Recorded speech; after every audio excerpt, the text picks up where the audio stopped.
বিজিবির অভিযানে ভেস্তে গেল স্বর্ণ পাচারের বড় একটি চেষ্টা। শুক্রবার দিবাগত রাত ২টার দিকে যশোর নড়াইল মহাসড়কে যশোর ব্যাটালিয়ন সদর দপ্তরের ১ নম্বর গেটের সামনে গোপন সংবাদের ভিত্তিতে বিশেষ অভিযান চালায় বিজিবি।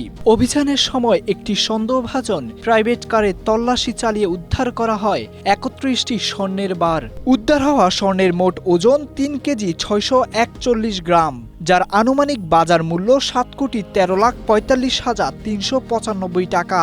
প্রাথমিক জিজ্ঞাসাবাদে আটক ব্যক্তিরা জানান, ঢাকার ধোলাইপাড় থেকে স্বর্ণের বার সংগ্রহ করে যশোর হয়ে বেনাপোল স্থলবন্দর দিয়ে ভারতে পাচারের পরিকল্পনা ছিল তাদের।